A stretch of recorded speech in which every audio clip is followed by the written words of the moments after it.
বহু লোকের কথা আপনারা জানেন, তারা তাদের সন্তানদেরকে কষ্ট করে তারা মানুষ করেছে, এখন অন্য জায়গায় থাকে। ইভেন তাদের মৃত্যুর সময় তাদের ফিউনারেল প্রেয়ার, তাদের জানাজায় পর্যন্ত তারা উপস্থিত হতে পারে না। আমি সেই জন্য বলছি, আমরা এখন একটা এক্সোটিক একটা ম্যাটেরিয়ালিজমের মধ্যে বসবাস করছি। আপনাদের সন্তানরা যেন আপনাদের মাধ্যমে এই শিক্ষা যেন তারা না পায়, আপনাদের কাছ থেকে তারা দিনই শিক্ষা পাক। আপনার ঘরটাকে এমন বানান না যে আপনার ঘরটাকে ঢুকলেই মনে হবে এটা মসজিদ টাইপ। কেবল কি আপনি মসজিদে গিয়ে আল্লাহকে স্মরণ করবেন?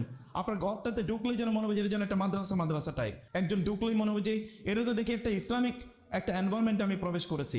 যিনি আসলেন তিনি আপনার ঘরে ঢোকার পর একটা দাওয়াত পেলেন। আপনার ঘরে অন্যান্য বইয়ের পাশাপাশি সাইড বাই সাইড সেখানে যদি কোনো লাইব্রেরি থাকে, সেখানে দিনী বই থাকুক, কোরআন থাকুক, সেখানে কোরআনের তাফসির থাকুক, হাদিসের বই থাকুক, রাসূলের জীবনী থাকুক, অন্যান্য দিনী বইগুলো থাকুক। আলাদা একটা কোয়ার্টার, একটা কর্নার রাখবেন। ওইখানে গেলেই তারা মনে করবে না আমি একটা ইসলামিক কর্নারে এসে, ওদের একটা ফিল তৈরি হলো, একটা অনুভূতি তৈরি হলো। ওইখানে গিয়ে তাকে নিয়ে কোরআন তেলাওয়াত করুন, তাকে নিয়ে সেখানে গিয়ে রাসূলুল্লাহ সাল্লাল্লাহু আলাইহি ওয়াসাল্লামের জীবনী পড়ুন, সাহাবায়ে কেরামের জীবনী তাদেরকে বলুন।